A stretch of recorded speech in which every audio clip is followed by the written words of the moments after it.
जय हिंद। चलिए आइए आज के हम थर्ड क्लास स्टार्ट करते हैं। कल के क्लास में हम लोग पढ़े थे प्रश्नावली 1.1 और 1.1 के कंसेप्ट वाइज सारे क्वेश्चन किए थे। आज हम करने वाले हैं प्रश्नावली 1.2 और 1.2 के फर्स्ट नंबर अगर हम क्वेश्चन करेंगे तो सबसे पहले हमें ध्यान देना पड़ेगा लैंग्वेज पर। देखिए लैंग्वेज क्या कह रहा है, प्रत्येक संख्याएं उसके अभाज्य गुणनखंड के गुणनफलों के रूप में व्यक्त करिए। अगर सबसे पहले हम लैंग्वेज की बात करते हैं तो लैंग्वेज कह रहा है कि अभाज्य गुणनखंड। आपको पता होगा कि अभाज्य संख्या क्या कहते हैं। सबसे पहले हम अभाज्य संख्या की बात करते हैं तो अभाज्य संख्या कहां से स्टार्ट होता है और अभाज्य संख्या किसे कहते हैं? जो खुद के अलावा किसी अन्य नंबर से नहीं कटता है उसे अभाज्य संख्या कहते हैं। जैसे मैं बोलूं 2, 3, 5, 7, उसके बाद हो जाता है 11, 13 डॉट डॉट डॉट। ये सब कौन नंबर है? अभाज्य संख्या है। एक बात और आपके एग्जाम में बार बार पूछता है कि ये बताइए कि सबसे छोटा अभाज्य संख्या क्या होता है। तो याद रखिएगा सबसे छोटा अभाज्य संख्या 2 होता है। अच्छा एक बात और आप बताइए कि हम एक को अभाज्य संख्या के श्रेणी में क्यों नहीं रखते? क्योंकि एक का मान्य नगर एक का जैसे हम 2 में 1 से भाग करें तो इसका मतलब क्या हुआ? 1 2 ना 2, यानी कहने का मतलब है कि एक अपने आप में एक है और एक का मतलब कुछ, जैसे हम 15/1 लिखे तो ये खुद में क्या है? 15 है। यानी इसलिए हम इसको नहीं लिखते कि ये एक अभाज्य संख्या है, इसलिए लिखते हैं कि सबसे छोटा अभाज्य संख्या कौन स्टार्ट होता है? 2 से। और यही आप मिस्टेक करते हैं एग्जाम में जाकर। तो इतना बात आप याद रखिएगा कि सबसे छोटा अभाज्य संख्या 2 होती है। मेरे को उम्मीद है कि इतना बात आपको समझ में आ गया, अभाज्य संख्या समझ में आ गया। अब क्वेश्चन में कह रहा है कि जितने भी क्वेश्चन है सबको अभाज्य गुणनखंडों के रूप में तोड़ना है।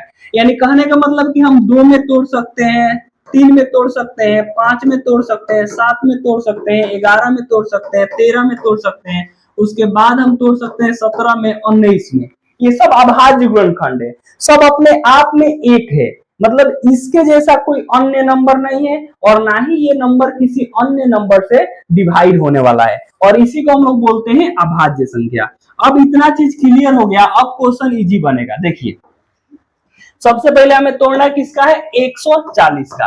अच्छा एक बात और यहाँ पर ध्यान दीजिएगा कि जब भी हम अभाज्य संख्या में ऐसे नंबर को तोड़ते हैं तो याद रखिए अगर लास्ट में अगर हमेशा इवन नंबर आए, जैसे मान लीजिए कि लास्ट में 6 आ गया, 8 आ गया, 4 आ गया, 2 आ गया, 10 आ गया, 12 आ गया, ऐसे इवन नंबर आए किसी संख्या के लास्ट में, 0 भी आए, तो हमेशा हम अभाज्य संख्या 2 से ही डिवाइड करेंगे, 2 से ही काटेंगे। लेकिन अगर वही लास्ट में विषम नंबर आ जाए, और नंबर आ जाए, जैसे में 3 आ जाए, 5 आ जाए, 7 आ जाए, 11 आ जाए, 13 आ जाए, अगर इस नंबर ऐसे नंबर आए तो हमेशा हम और नंबर से ही डिवाइड करते हैं, यानी अभाज्य गुणनखंड से ही तोड़ते हैं। ये भी क्लियर हो गया। चलिए अब क्वेश्चन की तरफ हम चलते हैं। अब यहां ध्यान दीजिएगा, हम 140 को तोड़ना चाहें तो किसे तोड़ेंगे? 2 से। तो ये हो जाएगा 7 दूना 14, ये हो जाएगा 0। अब देखिए फिर 70, फिर इसको हम 2 से तोड़ेंगे तो यहाँ देखिए 2 तिहाई 6, यानी 6 तक कट गया, 1 बचा। अब इसके आगे 1 लगता है, 0 के आगे 1 लगेगा तो 10 बचेगा। फिर हम भाग करेंगे तो ये हो जाएगा 5 दूना 10। अब ये फिर और नंबर आ गया तो इसको हम 2 से नहीं काट सकते, हम इसको 5 से काटेंगे। ये हो जाएगा 5 7 35 और 7 एकम 7। अगर 140 का अभाज्य संख्या बोले तो इसको हम लिखेंगे 2 गुणे 2 गुणे 5 गुणे 7। इसको हम ऐसे भी लिख सकते हैं 2 के पावर 2 इंटू 5 इंटू 7, क्योंकि 2 की संख्या कितना है? 2 है, इसीलिए हम लिख सकते हैं 2 के पावर 2 इंटू 5 इंटू 7, और यही मेरा आंसर। तो फर्स्ट क्वेश्चन ये ऐसे हम करेंगे। सेकेंड क्वेश्चन 156 का फिर अभाज्य गुणनखंड तोड़ेंगे, तो लिखेंगे 156, फिर ध्यान दीजिए फिर हम इसको 2 से डिवाइड करेंगे तो ये हो जाएगा 7 दूना 14, 1 इसमें गया तो ये 16 हो गया। यहाँ देखिए 6 और 1 इसमें से गया तो 16 हो गया। एक बात यहाँ पर आप ध्यान दीजिएगा, जब भी इधर से हम हाथ फिंगर लेकर जाते हैं ना तो इसमें 8 नहीं करते, उसके सामने लेकर लिखते हैं। तो जब इसके सामने 1 लिखेंगे तो ये 16 हो जाएगा, और फिर इसको डिवाइड करेंगे तो ये हो जाएगा 8 दूना 16, फिर 2 से करेंगे 2 तिहाई 6, फिर इसके सामने 1 जाएगा तो ये हो जाएगा 18, तो हो जाएगा 9 दूना 18। फिर ये हो जाएगा, आप 3 से कट जाएगा, 3 एकम 3, 3 तिरिका 9 और 13 एकम 13। अब इसका अभाज्य गुणनखंड क्या क्या आ गया? हम लिखेंगे 156 इक्वल टू 2 गुणे 2 गुणे 3 गुणे 13। यानी हम इसको लिख सकते हैं 2 के पावर 2 3 इंटू 13 और यही मेरा आंसर। और इस तरीका से हम क्वेश्चन करेंगे। याद रखिए, ध्यान दीजिए, अब 3 नंबर हम क्वेश्चन करेंगे तो 38 25। अब हम 38 25 का भाज्य गुणनखंड तोड़ेंगे। 38 25 इसको हम 3 से तोड़ सकते हैं। ध्यान दीजिए, 3 एकम 3, यहाँ हो जाएगा 3 गुना 6 और 8 में से 6 गया तो उसके 2 के सामने 2 लग गया तो ये 22 हो गया। फिर लिख सकते हैं 7 त्रिका 21। अब 21 तक कट गया, 5 के सामने 1 लग गया तो 15 हो गया। फिर 3 बचे 15, फिर ये 3 से कट जाएगा, 3 चौका 12, 3 दूना 6 और 1 इसमें गया तो ये 15 हो गया। तो ये हो जाएगा 3 बचे 15। अब ध्यान दीजिए, अब ये 3 से नहीं कटेगा, अब इसको हम 5 से काट सकते हैं। तो 5 से काटेंगे तो ये हो जाएगा 8 बचे 40, 40 तक कट गया। अब 42 में से 40 गया तो 2 उसके सामने लग गया तो 25 हो गया। फिर हो जाएगा 5 बचे 25, फिर ये कट जाएगा 5 से, 5 एकम 5 और 5 सते 35, 17 एकम 17। यानी कहने का मतलब ये है कि 38 25 का भाज्य गुणनखंड आ गया 3 गुणे 3 गुणे 5 गुणे 5 गुणे 17। इसको हम ऐसे लिख सकते हैं 3 के पावर 2 5 के पावर 2 इंटू 17 और यही मेरा आंसर। तो इस तरीके से हम क्वेश्चन नंबर 3 किए। क्वेश्चन नंबर एक और देखते हैं 4। क्वेश्चन 4 है 5005। ध्यान दीजिए, हम लिखेंगे 5005। अब इसका अभाज्य गुणनखंड तोड़ेंगे तो ये तो 5 से कटेगा, 5 एकम 5 0 0, 5 एकम 5। अब ये है 1001, ये आपका 5 से अब नहीं कटेगा, शायद ये 7 से कट जाए। ध्यान दीजिए, 7 एकम 7, अब 10 से तो 7 कटा दिए, बचा कितना 3, 3 इसके आगे लग जाएगा तो ये 30 बन जाएगा। ये हो जाएगा 7 चौका 28। अब इसमें से 2 बचा, 2 1 के आगे लगेगा तो 21 बन जाएगा।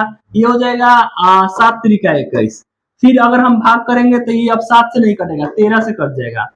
13 एकम 13 और 1 गया, 13 एकम 13। फिर ये लिख देंगे 11 एकम 11।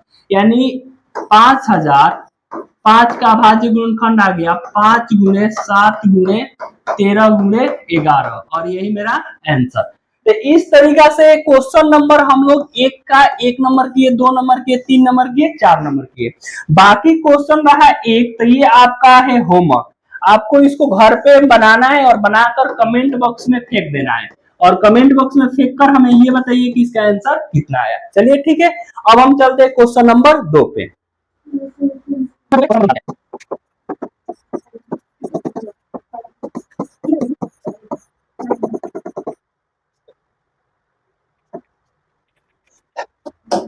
चलिए ध्यान दीजिए क्वेश्चन नंबर 2 पे। क्वेश्चन नंबर 2 पे फिर हम इसका लैंग्वेज पढ़ेंगे। देखिए, कह रहा है पूर्णांकों के निम्नलिखित युग्मों में सबसे पहले हमें ज्ञात करना है एचसीएफ। फिर कह रहा है एलसीएम ज्ञात कीजिए तथा इसकी जांच कीजिए। जांच क्या करना है कि दो संख्याओं का गुणनफल एचसीएफ गुणे एलसीएम है। अच्छा, इससे ये फायदा हुआ इस क्वेश्चन से कि आगे जब हम क्वेश्चन करेंगे ना तो वहां से एक फॉर्मूला का उपयोग करेंगे और लिखेंगे कि दो संख्याओं का गुणनफल एचसीएफ गुणे एलसीएम होता है। तो इस फॉर्मूला का हम यहाँ जांच भी कर लेंगे और आगे इसका यूज करके क्वेश्चन भी कर लेंगे। इस वजह से कभी भी लैंग्वेज की क्वेश्चन पे हमें लैंग्वेज ध्यान देना पड़ता है। अगर लैंग्वेज आपको समझ में आ गया तो इस टाइप के कोई भी क्वेश्चन होगा आप इसी तरीका से कर दीजिएगा। बात करते हैं हम एलसीएम की। तो सबसे पहले हमें 2 का एलसीएम निकालना है। 26 का हम अगर तोड़ेंगे तो इसको हम 2 से तोड़ेंगे, 13 दूना 26 और ये हो जाएगा 13 एकम 13।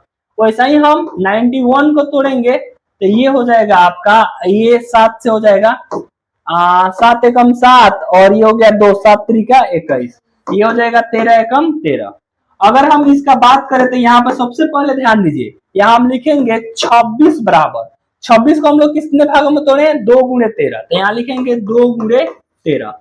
उसी प्रकार हम लोग लिखेंगे 91 और 91 को लिखेंगे 7 गुणे 13। अब यहाँ पे सबसे पहले हमें इसमें ज्ञात करना है एचसीएफ। ध्यान दीजिए, एचसीएफ ज्ञात करते समय हमें यह ध्यान देना चाहिए कि इस दोनों नंबर में जो कॉमन नंबर होगा वही मेरा एचसीएफ कहलाएगा। यहाँ देखिए दोनों में कॉमन क्या है, 13 है, तो एचसीएफ में कितना लिखेंगे, 13। अच्छा, 2 इसलिए नहीं लिख सकते हैं ना ताकि 2 नीचे शामिल नहीं है। 2 अगर नीचे शामिल होता, दोनों में 2 शामिल होता तो 2 भी लिख लेते हैं। अगर 7 ऊपर में भी शामिल होता तो 7 भी लिख लेते हैं। यहां से मतलब आपको ये समझ में आया कि एचसीएफ वही होगा जो दोनों में शामिल हो। अब यहाँ ध्यान ये दीजिए कि अब HCF बराबर मेरा कितना आ गया 13। अब हमें क्या ज्ञात करना पड़ेगा एलसीएम। ध्यान दीजिए एलसीएम में क्या लिखेंगे, सबसे पहले जो HCF निकाले हैं ना उसको लिख लेंगे हमेशा, और HCF लिखने के बाद से जो नंबर यहाँ पर बाकी रह गया है सबको गुणा कर देंगे। इसमें बाकी क्या रह गया है 2, तो 2 से गुणा कर देंगे। बाकी क्या रह गया है 7, तो 7 से गुणा कर देंगे। और गुणा करने के बाद से जितने हमारी आंसर आए वही हमारा क्या कहलाएगा एलसीएम। तो गुणा करेंगे तो ये हो जाएगा 13 दूना 26, और 26 में 7 से करेंगे तो 7 छक 42, 7 दूना 14, 4 18, 182। कितना आएगा 182, और यही मेरा क्या कहलाएगा एलसीएम। अब देखिए अब इसका जांच करना है। जांच करते समय हम बताए हैं कि अभी हमको ध्यान देना है कि दो संख्याओं का गुणनफल HCF गुणे एलसीएम है, ये एक फॉर्मूला का भी काम करेगा। तो यहाँ पर हम लिख लेंगे दो संख्याओं का गुणनफल बराबर HCF गुणे एलसीएम। अच्छा देखिए कभी कभी दो संख्याओं को ना हम ऐसे लिखेंगे, दो संख्या कौन कौन हो सकती है, एक हो सकती है ए और दूसरा हो सकती है बी, तो लिखेंगे ए गुणे बी बराबर क्या लिख सकते हैं HCF, और गुणे में लिख सकते हैं एलसीएम, और ये एक फॉर्मूला का भी काम करेगा। अब इसका हम जांच करेंगे तो ध्यान दीजिए दो संख्या कौन दिया है, एक तो दिया है 26 और दूसरा कितना दिया है 91। तो ए में कितना रखेंगे 26 और गुणे बी में कितना रखेंगे 91, और HCF मेरा कितना आया था अभी 13, तो यहाँ पर कितना रख देंगे 13। एलसीएम में कितना आया यहाँ ध्यान दीजिए 182, और गुणा करेंगे अगर दोनों बराबर आ गया तो ये फॉर्मूला भी प्रूव हो जाएगा। तो ये अब अगर हम 91 में 26 से गुणा करते हैं, ध्यान दीजिए 26 में 91 से, तो ये हो जाएगा 6, 9 छक 54, ये हो जाएगा 2, और आपका हो जाएगा 9 दूना 18, यानी ये हो जाएगा 6 6 13 के 3 और 2, ये हो जाएगा 23 66। कितना हो जाएगा 23 66, ध्यान दीजिए ये हो जाएगा 23 66। उसी प्रकार हम 13 में 182 से करेंगे तो 13 दूना 26 के 6 हाथ में लगा 2, और 13 8 104, और 104 2 6, एक हाथ में लगा 10, 13 कम 13 और 10 कितना हो गया 23। तो ये भी 23 66। यहाँ से ये फॉर्मूला में क्या हो रहा है प्रूव हो रहा है, और क्वेश्चन भी बन रहा है। तो अगर ऐसे क्वेश्चन बोले तो हम इस पहले क्या करेंगे HCF निकालेंगे, फिर एलसीएम निकालेंगे, फिर ये फॉर्मूला रखेंगे, ए और बी दिया रहता है वहां पर मान पुट करेंगे, जो मेरा HCF आएगा उसका मान रखेंगे, जो एलसीएम आएगा उसका मान रखेंगे और प्रूव कर देंगे। तो ये क्वेश्चन नंबर 1 था। अब देखिए अब हम करते हैं क्वेश्चन नंबर 2। क्वेश्चन नंबर 2 कितना कर रहा है 510 और 92। तो सबसे पहले हम 510 को तोड़ेंगे, तो ध्यान दीजिए इसको हम 2 से करेंगे तो 2 दूना 4, अब एक इसमें एक गया तो ये 11 हो गया, ये कट जाएगा 5 दूना 10, फिर एक गया तो ये 10 हो गया, फिर 5 दूना 10, अब ये 3 से कट जाएगा। ध्यान दीजिए 8 3 का 24, एक इसमें गया तो ये 15 हो गया, 3 5 15, ये फिर आपका ये 5 से कटेगा। देखिए 5 एकम 5 और 5 सते 35, फिर ये हो जाएगा 17 एकम 17, यानी यहां हम बात करें ध्यान दीजिए 17 एकम 17। तो अब हम 510 को तोड़ दिए, इसी प्रकार हम 92 को भी तोड़ देंगे। 92 को तोड़ेंगे तो सबसे पहले इसको हम 2 से तोड़ेंगे, तो हो जाएगा 4 दूना 8, अब इसमें 8 तो कट गया, एक इसमें गया तो 12 बन गया, 6 दूना 12, फिर 2 से करेंगे 2 दूना 4, 2 3 6। अब ध्यान दीजिए ये हो जाएगा 23 एकम 23। अब हम इसको दोनों को तोड़ दिए तो दोनों को सामने सामने लिखेंगे, तो सबसे पहले हम लिखेंगे 510 बराबर 510, देखिए 2 गुणे 3 गुणे 5 गुणे 17, तो लिखेंगे 2 गुणे 3 गुणे 5 गुणे 17। उसी प्रकार हम लिखेंगे 92, इसका क्या टूटा 2 गुणे 2 गुणे 23, तो यहाँ लिखेंगे 2 गुणे 2 गुणे 23। अब हम इसमें सबसे पहले क्या ज्ञात करेंगे HCF, फिर क्या ज्ञात करेंगे एलसीएम। अब आपको पता है कि HCF हम कैसे ज्ञात करेंगे, जो दोनों में शामिल होगा वही HCF कहलाएगा। ध्यान दीजिए दोनों में क्या शामिल है 2 शामिल है ना। अब देखिए 3 नीचे भी शामिल नहीं है, 5 भी शामिल नहीं है, 17 भी शामिल नहीं है। अगर इस 2 के बदले ऊपर कोई 2 शामिल नहीं है, इस 23 के बदले कोई 23 शामिल नहीं है, तो सिर्फ HCF बराबर कितना आ जाएगा 2। अब एलसीएम निकालते समय सबसे पहले हम HCF को लिख लेंगे, गुणा का चिन्ह देंगे, जो इसमें नहीं लिखे हुए हैं सबको लिख लेंगे, यहाँ ध्यान दीजिए, यहाँ 3 लिख लेंगे, यहाँ 5 लिख लेंगे, यहाँ 17 लिख लेंगे, फिर यहाँ 2 है तो 2 लिख लेंगे, फिर यहाँ 23 है तो 23 लिख लेंगे और सबको गुणा करेंगे। तो ये हो जाएगा 2 पच्चे 10, 10 तिहाई 30, 30 में हम करेंगे आपका 2 से तो 30 दूना 60, 60 में 17 से करेंगे तो 17 छके 102, 1020 और 1020 में हम 23 से करेंगे, 1020 में हम 23 से करेंगे तो ये हो जाएगा 0, 3 दूना 6, 0, ये हो जाएगा 3 एकम 3, ये हो जाएगा 0, 2 दूना 4, 0 और 2 एकम 2, यानी 0, 6, 4, ये हो जाएगा 23460। यहाँ पर हम लिखेंगे 23460, 23460। तो यहाँ पे एलसीएम भी आ गया, एचसीएफ भी आ गया। अब हम इसका कर देंगे जांच, ध्यान दीजिए। तो जांच करते समय आपको पता है कि दो संख्या कौन कौन हो सकती है, एगो ए एगो बी, बराबर होती है एचसीएफ और गुणे में क्या होती है एलसीएम। अब ध्यान दीजिए, ए और बी, ए कितना है 510, बी कितना है 92, तो लिखेंगे 510 गुणे में 92 और एचसीएफ कितना आया है 2 और एलसीएम कितना आया है 23460, तो लिखेंगे 23460। अब दोनों में मल्टीप्लाई कर देंगे, 92 में पहले हम 510 से करते हैं, तो 510 में 92 से गुणा करेंगे, ये हो जाएगा 0, 2, 5 दूना 10, ये हो जाएगा 0, 9 और 5 9 45, यानी ये हो जाएगा 0, 2, 9, ये हो जाएगा 6, ये हो जाएगा 4, यानी 46, ये आ गया आपका 46 920।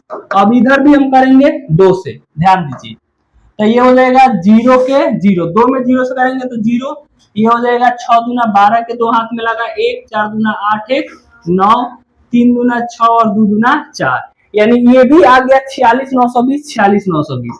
यहां से ये भी हमारा प्रूव्ड हो गया कि ये दो संख्याओं का गुणनफल एचसीएफ गुणे एलसीएम होता है।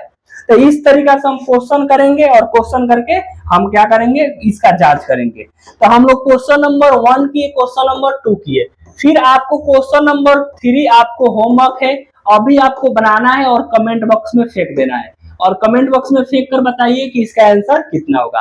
अब हम चलते हैं क्वेश्चन नंबर 3 पे।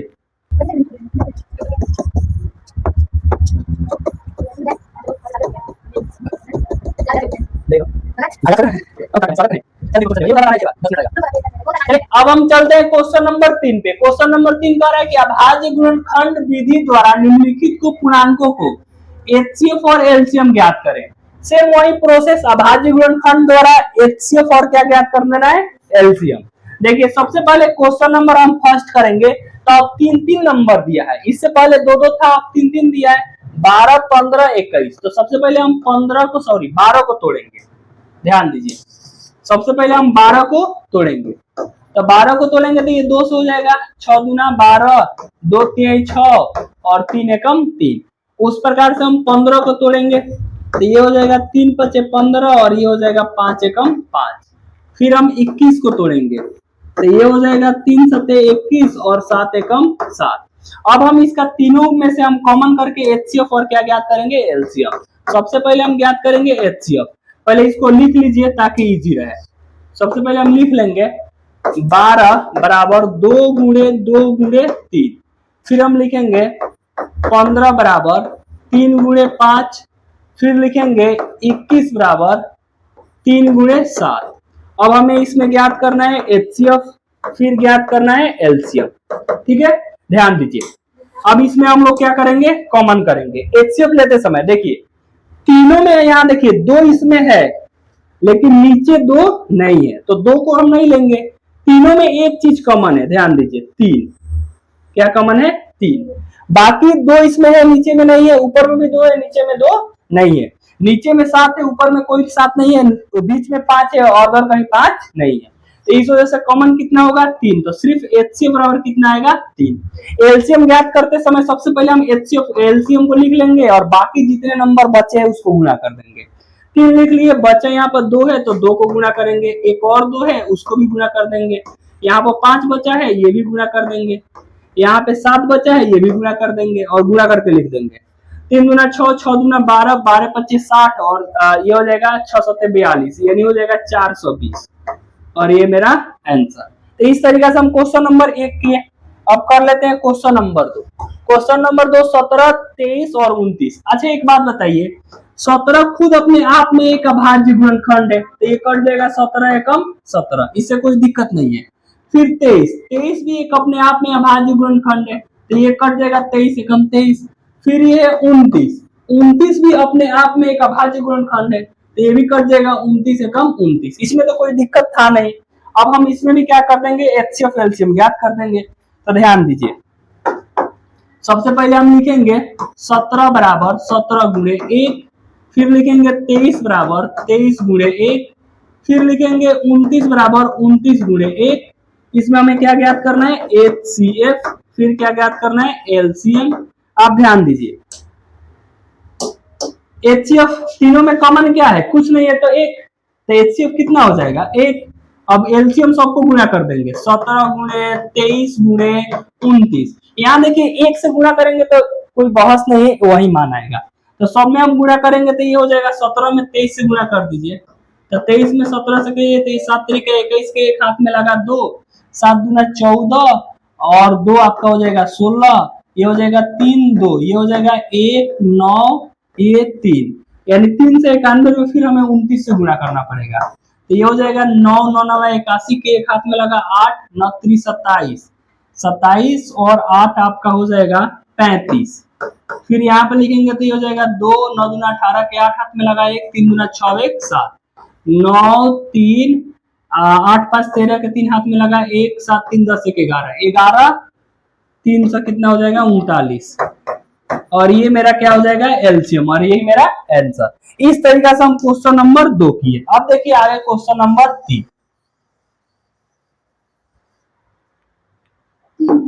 देखिए क्वेश्चन नंबर 3 क्या कर रहा है, 8 का, 8 को हम तोड़ेंगे 2 से तो ये हो जाएगा 4 दूना 8, 2 दूना 4 और ये हो जाएगा 2 एकम 2।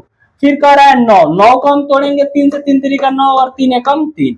फिर कह रहा है 25, 25 को हम तोड़ेंगे 5 से, 5 5 25 और 5 एकम 5। अब इसको तोड़ दिए, आप इसको क्या करिए, इसका जो एलसीएम है और एचसीएफ है आप कमेंट बॉक्स में फेंकिए, हम इसको चेक करेंगे कमेंट बॉक्स में किसका आंसर कितना है। तो चलिए ये आपका समझिए कि होमवर्क के तौर पर हुआ। तो क्वेश्चन नंबर इस प्रकार से हम 3 किए। एक क्वेश्चन और करते हैं, क्वेश्चन नंबर 4। चलिए इसको हम लोग इरेज करते हैं।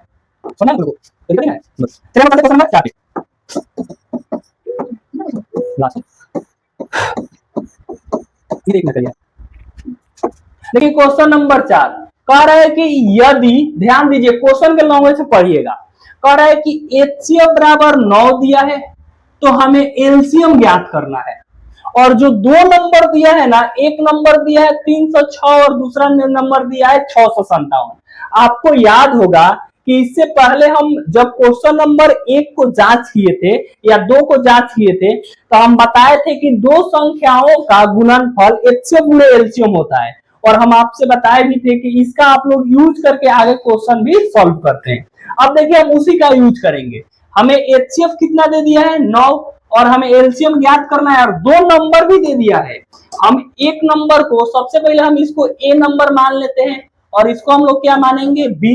तो आपको पता है कि 2 संख्याओं का गुणनफल क्या लिखेंगे, 2 संख्याओं का गुणनफल क्या होता है एचसीएफ, और गुणे में क्या होता है एलसीएम। और 2 संख्या कौन कौन हो सकती है, ए और बी, बराबर लिखेंगे एचसीएफ और गुणे में क्या लिखेंगे एलसीएम। अब ध्यान दीजिए 2 संख्या कौन कौन सी है, एक संख्या है आपका कितना 306 और दूसरा संख्या बी कितना है 657, बराबर हमें एचसीएफ ध्यान दीजिए एचसीएफ कितना दिया है 9 दिया है, तो लिखेंगे 9 गुणे एलसीएम। अब ध्यान दीजिए उधर मल्टीप्लाई में इधर आएगा तो भागा में आएगा ना, तो हम लिखेंगे 306 गुणे 657 और बट्टे में कितना आ गया 9, और उधर क्या आ गया आपका एलसीएम। सिंपल सी बात है, आप इसको काट दीजिए, 9 से कट जाएगा, 9 3 27 और 9 चौका आपका 3 गया तो 36, तो 34 में हम कितना से गुणा करेंगे 657 से, और यही मेरा क्या कहलाएगा एलसीएम। अच्छा उधर गुणा में इधर 9 भेजे तो भागा में जाएगा, जैसा हम यहाँ पर लिखे कि 2x बराबर 6, तो हम इसको लिख सकते हैं x बराबर 6/2, क्योंकि इधर मल्टीप्लाई में उधर गया तो भागा में। अगर ऐसे रहे 6 = 2x तो हम इसको ऐसे लिख सकते हैं x इक्वल टू 6/2। अगर उधर भी मल्टीप्लाई में इधर भेजेंगे तो क्या आ जाएगा, गुणा में आ जाएगा, या सॉरी उधर भागा में इधर आएगा तो डिवाइड में आएगा। इतना बात आपको क्लियर होना चाहिए। चलिए अब इसको हम गुणा कर देते हैं और आंसर देखते हैं इसका कितना आता है। हम कितना गुणा करेंगे, 657 में 34 से गुणा करेंगे। 7 चौका 28 के हाथ में लगा 2, 5 चौका 20, 2 22 और 6 चौका 24, 24 और 2 हो जाएगा 26। 7 त्रिका 21 के एक हाथ में लगा 2, 3 5 15, 2 17 के 7 और 6 3 18, 1 19। ये आ गया 8 3 और ये हो जाएगा 7 6 13 के 3 हाथ में लगा 1 12 2, 22 338। कितना आ गया, तो हम लिखेंगे 22 338 और यही मेरा आ गया एलसीएम। इसको हम ऐसे भी लिख सकते हैं कि एलसीएम बराबर कितना है, 22,338 और यही मेरा आंसर। तो इस तरीके से हम लोग क्वेश्चन नंबर 4 किए। अगर इसमें आपको क्वेश्चन 1 से 4 तक कोई भी दिक्कत हुआ होगा तो आप कमेंट बॉक्स में जरूर कमेंट करके बताइएगा। अब फिर हम अगले क्लास में क्वेश्चन 5 और 6 करेंगे और फिर हम कंसेप्ट वाइज करेंगे। तो आप इस वीडियो को अपने दोस्तों के साथ शेयर जरूर करिएगा या जो क्लास 10th में है उसके साथ शेयर जरूर करिएगा। चलिए फिर मिलते हैं नेक्स्ट क्लास में, तब तक के लिए धन्यवाद।